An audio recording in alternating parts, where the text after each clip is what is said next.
and welcome to 50 States of Gin with Sipping with Sam. Today I'm on state number 10, and that is the state of New York.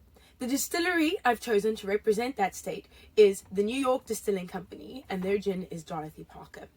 Now, you're probably wondering why I'm dressed like this, apart from the fun of it. Is that 2020 brings us back into the decade of the 20s, number one, and number two is the icon that New York Distilling Company have chosen to name their gin after, Dorothy Parker, who was a renowned screenwriter, poet, and critic. Her caustic wit caused her to actually lose her job at Vanity Fair in 1920, so she was a 20s icon.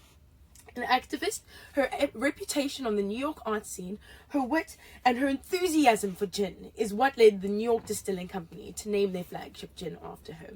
This gin is really beautiful. It's floral. It contains botanicals of hibiscus, elderberry, cinnamon, and cranberries. It's very feminine and soft, and it works quite well together with the combination of berry, citrus, and floral tones.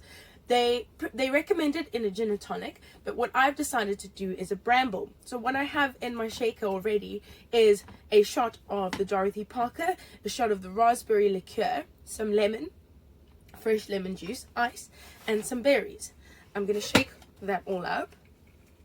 Make sure it doesn't spill everywhere. And then what I want to do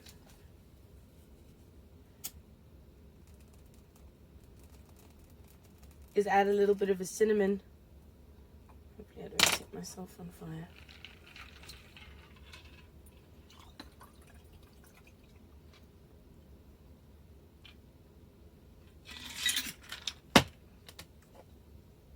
Cheers.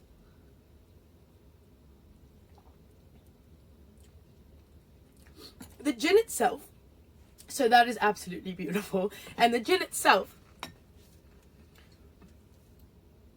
is very sweet and floral. I definitely get the smell of hibiscus on the nose. There's also that after tang that hibiscus has, and I do actually quite like it on its own. I would serve this over ice, but in the bramble, it's also absolutely delicious. Thank you so much for joining me, and I'll see you next week.